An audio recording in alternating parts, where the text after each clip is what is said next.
Bismillahirrahmanirrahim. Assalamu alaikum class. I welcome you to English grade 8 video lessons. I'm your instructor Zahmid. I hope that you are doing well. Now, as you know that we are dealing with our unit number 2 with the title Greenhouse Effect and Our World. Now, this will be our lecture number 4A with the competency of vocabulary. We are going to learn about sounds. But before that, let's read and break down our students' learning outcome for this video lesson. So now we have our SLO, identify pronunciation with the pronunciation key, focusing on the vowel sounds, diphthongs and triphthongs. My dear learners, this lecture will be about pronunciation. Using the pronunciation key, as we know, we can identify when we see one, and also we will be looking at vowel sounds and specifically the diphthongs and triphthongs. Now let's learn. Now here is a vertical linkage of this SLO with the previous grade that you have already studied. I hope that you remember most of it. Time for us to brainstorm. In this brainstorming session, we have a prompt. How can we divide a word into syllables? Have you ever heard the word syllable before? I hope that you have heard it. Now, what is a syllable? Think about it. And what is it used for? You can pause the video. Think that why and how we can divide a word into different syllables. Let's move forward.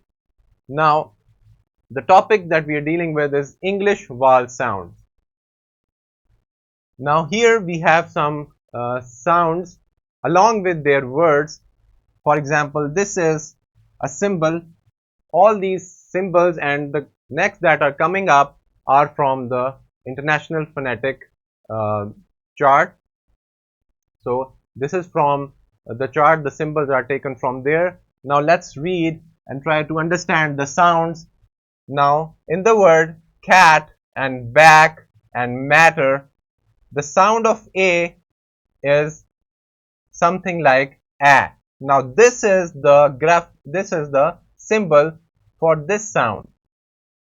Now here for the word cut, flood, enough and subject, these sounds are represented by the symbol and the sound is A. Now we have seen these two symbols and their sounds with some words. Moving on, we have some other symbols, sounds and with words. We have both short and long vowels. If you come across a symbol with this sign or a colon, it means that it's a longer vowel. And if you do not see any kind of colon after the symbol, it means it is a shorter vowel. Now let's get started with this one. Let's understand it from a word dark. Now this sound A is represented by this symbol. Similarly in bath, marker, photograph. So hence we have this symbol for such sound. For shorter vowel in bed or never, bread, sweat, these sounds are basically the sounds represented by the shorter vowel symbol E, and the sound is A, bed, never, bread, sweat. So this sound is represented by this one. Now here with the words like support or marker or photograph, we have gone through that. Now let's move forward to a longer vowel. We know it's a longer vowel because we have a colon or any two symbols like these. So in the word bird, work, curly, so this sound is represented by this symbol. And it is a longer vowel. You have to stretch the sound of the vowel to make it into a longer vowel. And with shorter vowels, you just do not prolong the sound. Also we have a shorter vowel like with the, it's represented by I, but it gives the sound of E, like in hill, bin, rich, or interest. Now this longer vowel is the sound of E, but if you prolong it, it becomes a longer vowel, like in heel, reach, need, between. So these E sound is represented by this symbol, this phonetic symbol. Now we have this symbol for the sound of O, in like in job, stop, doctor, model. And here for the longer vowel, we have a mirrored C with a colon. So salt and walk, warm, important. So this O sound is represented by this longer vowel symbol. So these are some symbols from the IPA, the International Phonetic Chart, and with their voices, the sounds that we will articulate from our mouth along with the words in which they are used. Similarly, with this U-like symbol is actually a shorter vowel, like in put, book, woman, goodness, and here we have a sound of oo, like in to, or group, or school, or through. So this is a longer vowel, and we know that because it is followed by a symbol like a colon. It can also be like this or any other form. So this is the difference between this longer and shorter vowel, and we have gone through different symbols with their sound. You can practice them every day to perfect them and then use them in your communication to be a better communicator and a good English speaker. Now let's read something from your book. This is about diphthongs. We know that we are talking about diphthongs and triphthongs in our students learning outcome. So a diphthong is a vowel that contains two different vowel sounds. It contains two different vowel sounds in one syllable. The word diphthong is comprised of two words. Let's break them down. Di, which means two in Greek, and thong, which means sound. So hence diphthong is actually two sounds, two different sounds, and they are vowel sounds and they are used in one syllable. I hope that you have grasped it. Now moving on. Therefore, diphthong means two sounds. So in the word late, here is the pronunciation key of late. You can see that two sound symbols are used because it is a diphthong. So in the word late, we can see that two vowels are used. Or in the word gate, also we are gliding from one vowel to another, hence it's a diphthong. In the word there, again we have this symbol, and if you put it completely in a word, you will come across like this. Or fair,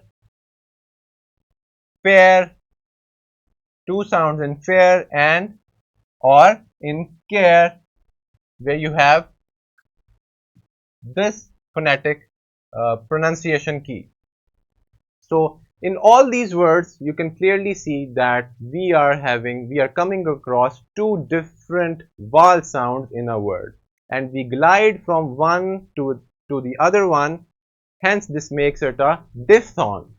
So whenever you come across words like this that have two different vowel sounds in one syllable, you will call it a diphthong and you will pronounce it clearly. Now, here are some more examples, some more words for the diphthong sounds. In the word globe, this shift from O to E or glow, this O sound is represented by this symbol, or in the word show, here is the pronunciation key, and we can see that we have a glide of one vowel sound to another. Similarly, in join, coin, in time, rhyme, cow, how. So we are gliding from one vowel sound to another, and we are saying these two different sounds in one syllable, making it a diphthong. Now, let's talk about the symbol that you have been seeing in the previous slides. This is what we call schwa sound. Now let's learn what is a schwa sound. The schwa sound is a mid-central vowel sound in the middle of the vowel chart, represented by the symbol. This symbol, you should remember this, in the International Phonetic Alphabet, or IPA. So these are all taken from the IPA chart, all these symbols and their sounds. So hence the schwa sound, which you often see in the pronunciation key that looks like a upside down E, it is a neutral, unstressed and often short vowel sound. So we do not emphasize on this sound, and it's mostly seen in so many words with vowels, and you can see it in the pronunciation key, the upside down E that is written.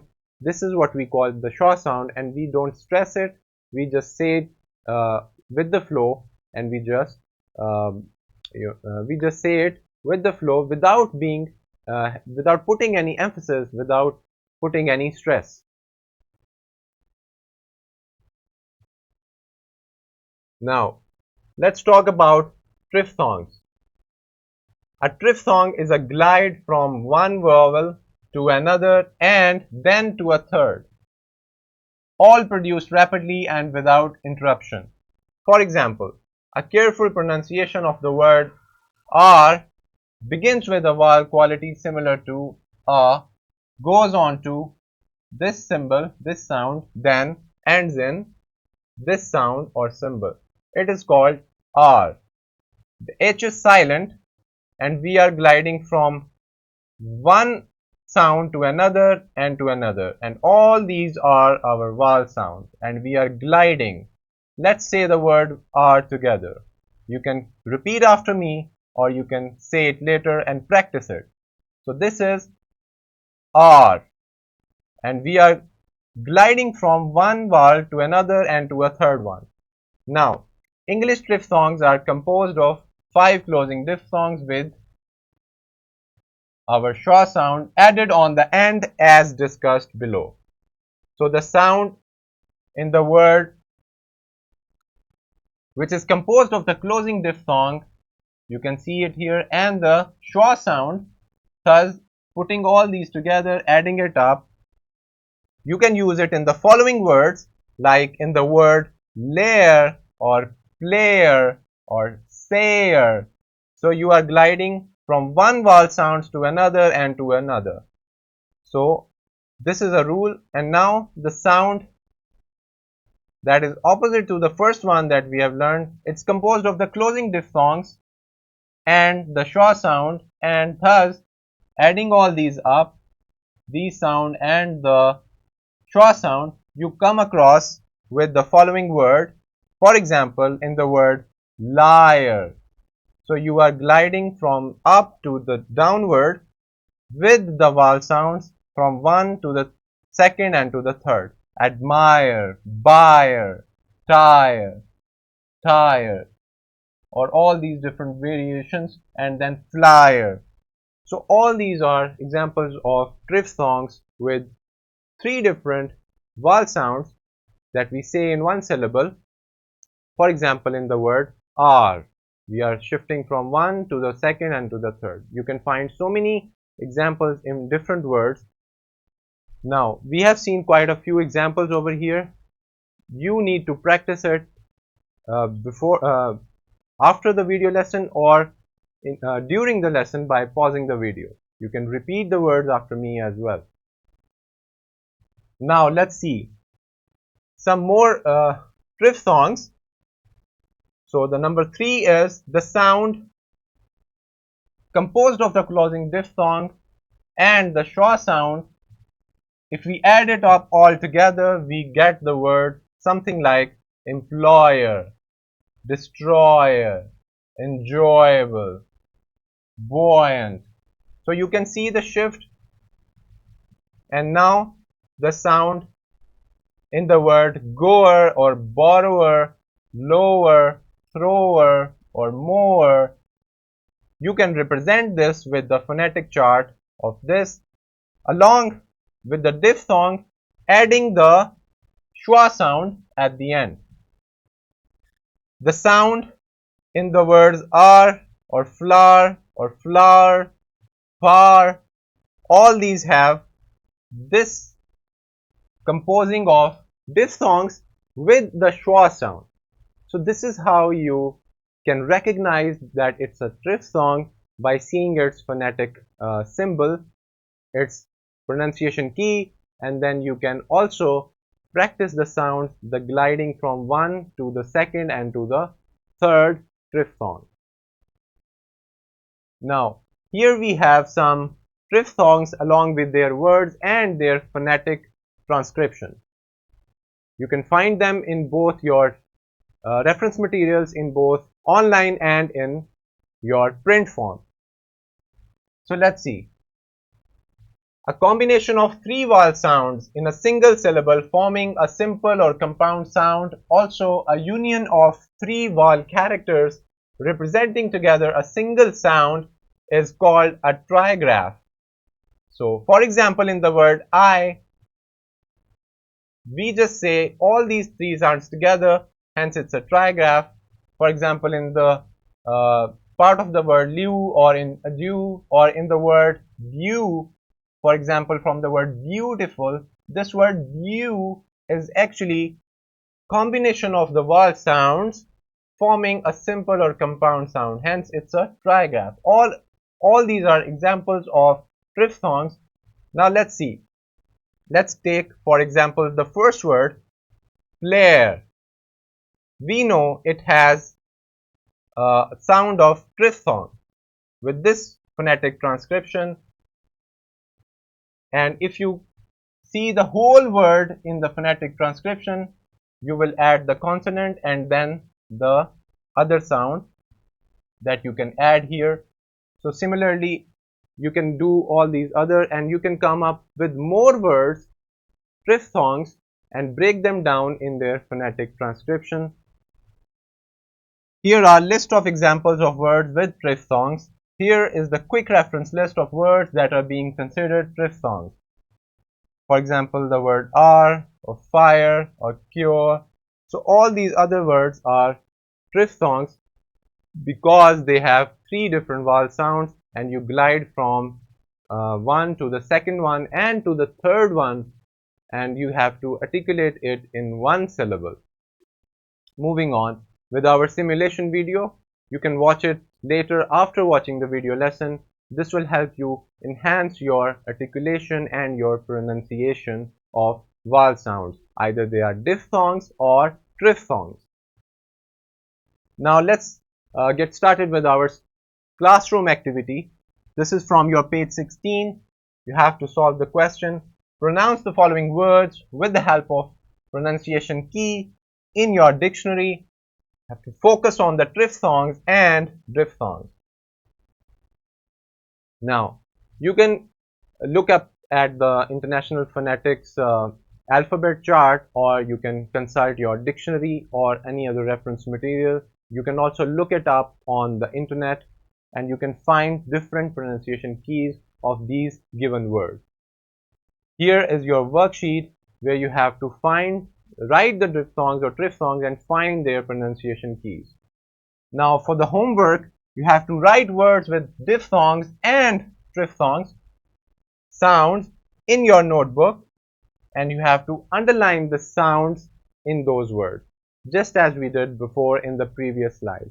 We saw that both the diphthongs and the triphthongs and how they work, how do they look like, and how you can recognize them. So here we are at the end of our lecture. We have some resources for your understanding and for your guidance. Let's look them up. You have a presentation, a worksheet, a skill sheet, a question bank, and lastly, a lesson plan. All these are available in the description of the video. You can access them easily. Thank you for listening. I hope that you had great time learning about the vowel sounds and especially the two different sounds when you're articulating it. That is called a diphthong, and the three sound articulation which we call triphthongs. We also saw the origin of diphthongs and the word diphthong, and we saw them with so many different examples. Now all you need is to practice your sounds and communicate with your fellows and friends. Till the next video lesson, Allah Hafiz.